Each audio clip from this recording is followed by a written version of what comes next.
I sold my condo and saved our family hotel from bankruptcy. But at the staff meeting, my parents announced my brother as CEO. Claire, he's more of a leader, my mom said. Ryan smirked. I didn't fight back. I made a call that left them stunned. What do you mean Ryan will be CEO? I'm the one who saved this hotel. My voice echoed through the newly renovated lobby, bouncing off the modern mountain-inspired decor I'd spent months perfecting. Mom's dismissive wave felt like a slap in the face. Claire, honey, your brother has more natural leadership ability. You're too detail-oriented, she said, as if explaining something to a child. That's when Ryan strolled in, hands in his pockets, wearing that smug smile I'd seen since we were kids. Hey sis, don't take it personally. Someone needs to handle the day-to-day stuff while I focus on the bigger picture. My name is Claire Anderson, and at 52 I never thought I'd find myself fighting for recognition in my own family's business. After 20 successful years in hotel management in Chicago, I'd given up everything to come home to Colorado and save our struggling family hotel. The irony? I was the only one with actual hospitality experience, while my younger brother Ryan had bounced between jobs, never holding one for more than a year. Here's what really gets me. 8 months ago, my dad called me in tears saying they were weeks away from bankruptcy. I didn't hesitate. I sold my condo in Chicago, cashed in my savings, and came home to help. The hotel was stuck in a time warp, dated decor, no social media presence, and reviews that made me cringe. I worked day and night modernizing everything from the reservation system to the lobby furniture. God knows how many nights I spent hunched over spreadsheets, negotiating with suppliers, and training staff. I even used my industry connections to get us featured in travel magazines. And it worked. The transformation was incredible. The Mountain Pine Lodge went from a 2-star nightmare to the talk of the town. Our bookings doubled, and for the first time in years, we were actually turning a profit. Every detail, from the locally sourced artwork to the upgraded amenities, was carefully chosen to create an unforgettable guest experience. But standing here now, watching Ryan smirk while our parents hand him everything I've built, I realized none of that matters to them. The worst part? They're announcing his promotion at tonight's staff meeting, the same meeting where I was supposed to present our record-breaking quarterly results. I can feel the eyes of our employees on me, especially Sarah, our head housekeeper who's been here for years. They all know who really turned this place around. But like me, they're forced to stand here and watch this farce play out, pretending this is somehow normal or fair. Let me take you back a bit to understand how we got here. The Mountain Pine Lodge has been in our family since my grandparents built it in 1971. I basically grew up in these halls, learning every aspect of the business from the ground up. While other kids played house, I was helping Mom with check-ins and watching Dad handle maintenance issues. The hotel was my second home, and I loved every minute of it. But Ryan, he was different. 3 years younger than me, he never showed any interest in the family business. While I was studying hospitality management in college, he was bouncing between majors. First architecture, then business. Finally dropping out altogether to find himself. Mom and Dad never seemed bothered by this. He's just creative, they'd say. He needs time to figure things out. Meanwhile, I was building my career in Chicago, working my way up from front desk manager to regional director for a major hotel chain. Every success I had was met with lukewarm congratulations from my family. That's nice, dear, but when are you coming home? When are you getting married? It was never enough. When Dad called about the hotel's financial troubles, I knew exactly what needed to be done. The place was hemorrhaging money, outdated systems, inefficient processes, no real marketing strategy. The reviews online were brutal. Stuck in the past, needs major updating, not worth the price. It broke my heart to see my family's legacy crumbling. I took a leave of absence from my job in Chicago, which eventually became a resignation, and dove into the rescue mission. The 1 stone month was just damage control, fixing broken equipment, updating the booking system, training staff on basic customer service. I dipped into my savings to replace the ancient carpeting and give the lobby a facelift. Every penny I spent was carefully calculated to maximize return on investment. What really gets me is that Ryan wasn't even here during all this. He was off in Denver, supposedly networking, but really just partying with his friends. He'd show up occasionally for family dinners, make a few vague suggestions about modernizing our approach, and disappear again. Yet somehow, in my parents' eyes, his occasional input was just as valuable as my daily grind. I kept telling myself it would be worth it. That once they saw the results, the improved ratings, the increased bookings, the positive reviews, they'd finally recognize my value. I guess I should have known better. The past 3 weeks have been a nightmare. Ryan struts around like he owns the place, making changes left and right without any understanding of how a hotel actually works. Just yesterday, he decided to cut our continental breakfast service to save money. Apparently, oblivious to the fact that our breakfast ratings are one of our biggest selling points. When I tried to show him the guest satisfaction data, he just laughed and said, Numbers aren't everything, sis. But what really pushed me over the edge happened this morning. I walked in to find him firing Maria, our head of housekeeping who's been with us for 15 years. His reason? She wasn't flexible enough about his new scheduling system. A system that would have left us dangerously understaffed during peak checkout times. I managed to intervene and save her job, but the look of humiliation on her face will haunt me for a long time. I tried talking to Mom and Dad about it. I brought spreadsheets showing our progress, guest reviews praising our recent improvements, even financial projections for the next quarter. Dad just stared at his coffee while Mom patted my hand and said, "Dear, you need to give your brother time to find his footing. He has such wonderful ideas." That's when I saw it. The for sale sign on the old Riverside Lodge while driving home. It was our main competitor for years before falling into disrepair last season. I pulled into the parking lot, my mind racing. The property had so much potential, better views than our hotel, closer to the ski slopes, and a much larger spa space. Sure, it needed work, but I knew exactly what to do with it. I sat in my car for almost an hour, looking at that sign and thinking about every time my parents had overlooked me in favor of Ryan. Every achievement dismissed, every suggestion second-guessed, every contribution minimized. Something inside me snapped, or maybe it finally clicked into place. I called my realtor right there in the parking lot. The owners were eager to sell, and thanks to my savings and stellar credit rating, I could make it happen. By the time I drove home, I had already scheduled a viewing for the next morning. For the first time in months, I felt energized, excited even. I wouldn't have to watch Ryan destroy everything I'd built. Instead, I would build something new, something that was completely mine. Let them see what they gave up when they chose him over me. The next few months were a whirlwind of activity. I poured everything into transforming the Riverside Lodge into something extraordinary.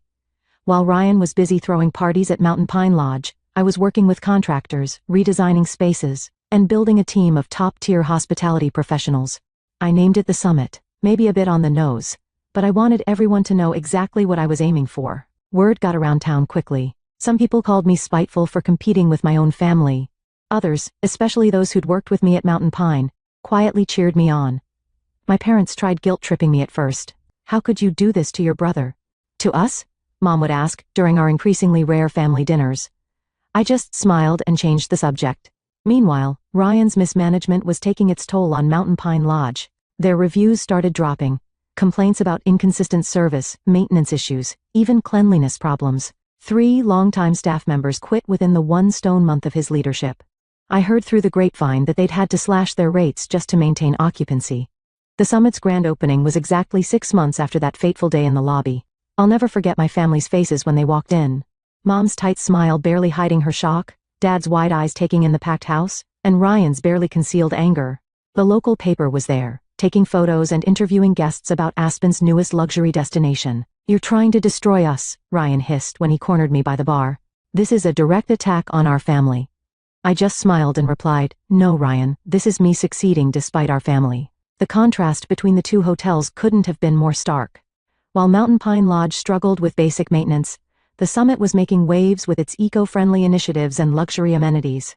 Every detail I dreamed of implementing at the family hotel, but had been shot down, was now a reality here.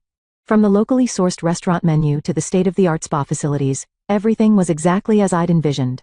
But success brought its own challenges. Other hotels started copying our innovative booking system. Some folks in town, old friends of my parents, started whispering about how I was tearing the family apart. Even some of my loyal guests from Mountain Pine Lodge expressed guilt about choosing sides. The real challenges came rolling in as the Summit gained momentum. My former vendors from Mountain Pine Lodge started getting pressure not to work with me.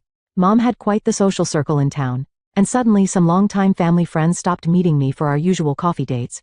I even lost my spot on the local tourism board. Apparently there was a conflict of interest. But I wasn't about to let small-town politics derail everything I built. When local vendors hesitated, I found better ones in Denver. When the tourism board dropped me, I focused on building direct relationships with ski tour operators. Every obstacle just pushed me to be more innovative, more determined. Then came the biggest test of all. Mom and Dad showed up at my office one morning looking worried. The bank was threatening to call Mountain Pine's loans. Ryan's mismanagement had finally caught up with them. They wanted me to come back, not as CEO of course, but to help Ryan learn the ropes. "We're family," Mom pleaded. "You can't just let the hotel fail." I looked at them both sitting across from my desk in the office I'd built myself, and felt strangely calm. "I offered to help 8 months ago," I replied. "You chose Ryan, now you have to live with that choice." Dad tried a different approach. "Think about your grandfather's legacy," he said quietly. "This hotel has been in our family for generations, and I tried to preserve that legacy," I shot back. "You're the ones who handed it to someone who treats it like his personal playground." The whispers around town got nastier after that. I was the ungrateful daughter, the bitter sister, the woman who'd turn against her own family out of spite. Some days, those rumors hurt more than I'd like to admit. But every morning, I'd walk into the summit's lobby, see my vision come to life, and know I'd made the right choice. My team became my new family. Many were former Mountain Pine employees who jumped ship, tired of Ryan's chaotic management style. They understood what I was building here wasn't about revenge.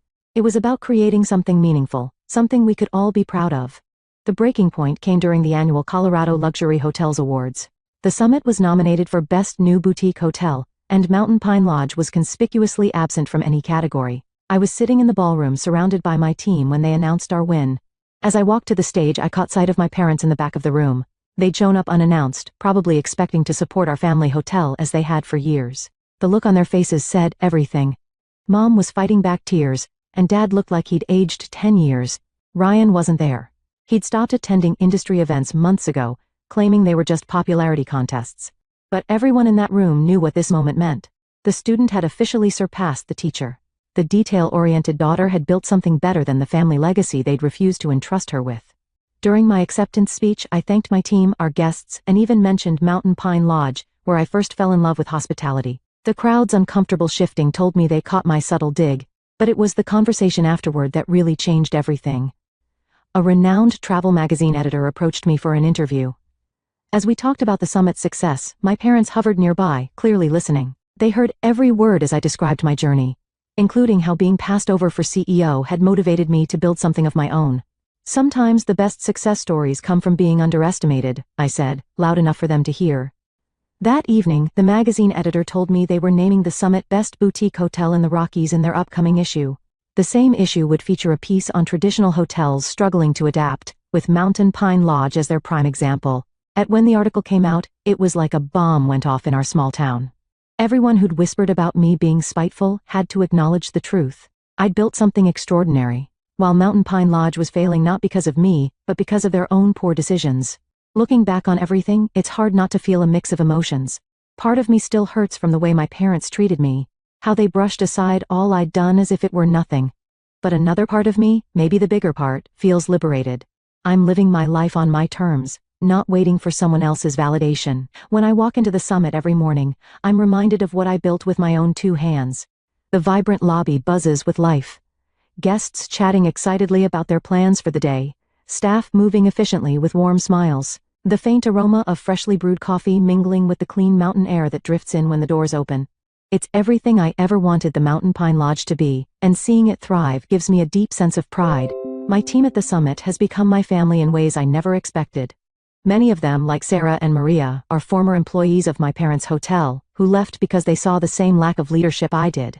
They've been instrumental in making the summit a success, and their loyalty humbles me. Sarah often jokes that she finally feels like her experience and ideas are valued, and I know exactly how she feels. Outside of work, I've started reconnecting with old friends. For years, I was so wrapped up in trying to prove myself to my parents that I let important relationships slip away. Now I'm making time for coffee dates and hikes, rebuilding those connections. Some people from the town who initially criticized my decision to compete with my family have even come around, admitting they admire what I've accomplished. I've also started to find my place within the community again. Hosting events at the summit has helped me re-establish old bonds and even create new ones. Just last month, we held a fundraiser for the local animal shelter in our new event space, and it was a huge success. Seeing people come together for a good cause reminded me why I wanted to work in hospitality in the first place, to create spaces that bring people joy and comfort. But it's not all perfect. There are moments, especially on quiet evenings, when I think about my parents and Ryan. As much as they've hurt me, I wish things could be different. I've caught myself wondering if they've ever truly understood the sacrifices I made to save our family's legacy. Still, I've come to realize that their approval isn't something I need anymore. My success, my happiness, they're mine, and no one can take them away. For so long I lived in the shadow of their expectations, but now I'm finally standing in my own light. It was about 3 weeks after the Colorado Luxury Hotels Awards when my parents finally reached out again. They asked me to come over for dinner, just the 3 of us. I hesitated for a moment, but decided to go. I wanted to hear what they had to say even though I wasn't holding my breath for a real apology. When I arrived at the house, the atmosphere was different. My mom greeted me with a nervous smile, and my dad avoided eye contact, fiddling with his watch the way he always did when he was uncomfortable. Over dinner, they started with small talk. How the weather was unusually warm for the season. How they'd heard about the summit's latest 5-star review. I could tell they were building up to something. Finally, my dad cleared his throat and said, "Claire, we wanted to say we're proud of what you've accomplished." My mom quickly added, "We know we haven't always shown it, but we do recognize how much work you've put in. The summit it's remarkable." I wanted to feel happy about their words, but they landed flat. It felt like too little, too late, especially after years of being dismissed. Instead, I just nodded and waited for what I knew was coming next. Sure enough, my mom launched into it. "Ryan's been struggling. The hotel isn't doing well, and he's in over his head. We were wondering if you could maybe guide him, help us get things back on track." For a moment, I didn't say anything. I let their words hang in the air while I looked at both of them, really looked at them. My mom with her carefully manicured nails gripping her wine glass a little too tightly, and my dad who seemed to be studying the tablecloth as if it held the answers to all their problems. "I offered to help a year ago," I finally said, my voice calm but firm. "I gave up my life in Chicago to save Mountain Pine Lodge. You chose to put Ryan in charge knowing he wasn't ready, knowing I had the experience to make it succeed. You didn't want my leadership then, and now that things have fallen apart, you're asking me to step in? I'm sorry, but I can't do that." My mom opened her mouth to argue, but I held up a hand to stop her. "I'll give you advice if you want it. I can recommend strategies, suppliers, even training programs for the staff, but I'm not coming back to fix what Ryan has broken. That's not my responsibility anymore." They didn't know what to say. My dad finally muttered something about understanding my position, but the disappointment on his face was clear. My mom looked like she wanted to argue more, but for once, she didn't push it. Driving home that night, I felt lighter than I had in years. Setting those boundaries wasn't easy, but it was necessary. I wasn't bending over backward to make my parents happy, or cleaning up Ryan's messes. I was choosing myself, my happiness, and my future. Over the next few weeks, I noticed a shift in how I carried myself. Saying no to my parents gave me the confidence to enforce boundaries in other areas of my life too. I stopped over-explaining my decisions to people, whether it was about work or personal choices. I became more comfortable letting go of relationships that no longer served me, instead focusing on the ones that brought me joy and support. At the summit, we hit new milestones. Our occupancy rates were the highest in the region, and we started receiving inquiries from other boutique hotel owners, asking for consulting advice. My parents' hotel, meanwhile, continued to decline, though I did hear they finally hired a professional hospitality consultant to try to turn things around. Ryan and I barely spoke, and I was okay with that. He didn't apologize or acknowledge what had happened, but I no longer needed him to. His bitterness was his burden to carry, not mine. The summit had become a reflection of everything I'd worked for, my resilience, my vision, my independence, and as it flourished, so did I. Standing in the lobby of the summit one morning, I watched as the sunlight poured through the floor-to-ceiling windows, casting a warm glow over the modern decor I'd designed. A family walked past, laughing as they planned their day, while one of my staff expertly handed a couple their itinerary for a scenic snowshoe hike. It hit me in that moment how far I had come, not just professionally, but personally. For years I'd measured my worth by my parents' approval, by their ability to see and acknowledge my contributions. But now I realized I didn't need that anymore. What I had built here wasn't just a hotel. It was a testament to my resilience, my creativity, and my ability to thrive despite the challenges thrown my way. The journey had been hard. Letting go of the hope that my family would change was painful, but it also freed me. I no longer felt tied to the weight of their expectations or their dismissal. Instead, I felt proud of what I had created, proud of the team I'd cultivated, and proud of the life I was living. I wasn't just surviving, I was thriving. The Regional Hospitality Award ceremony was the kind of event I used to dream about attending. The room was buzzing with excitement, filled with industry leaders, journalists, and hotel owners from across the state. As the announcer began to list the nominees for Boutique Hotel of the Year, I caught a glimpse of my mom and dad seated toward the back of the room. Their faces were unreadable, but I could sense the weight of what this moment meant to all of us. When the summit was announced as the winner, the room erupted into applause. My team cheered as I walked to the stage, my heart pounding. As I accepted the award, I glanced at my parents. My dad gave me a small nod, and my mom's eyes glistened with unshed tears. It wasn't quite an apology, but it was acknowledgement, something I'd long since stopped expecting, but still appreciated in its own way. After the ceremony, I joined my team in celebrating. My parents didn't approach me, and I didn't go to them. This was my moment, and I wanted to share it with the people who had helped me achieve it. I felt truly free. free from the need for their approval, free from the shadows of their choices. Success wasn't about proving them wrong anymore. It was about proving to myself that I was capable, deserving, and enough. And as I raised a glass with my team that night, I knew I'd finally found peace.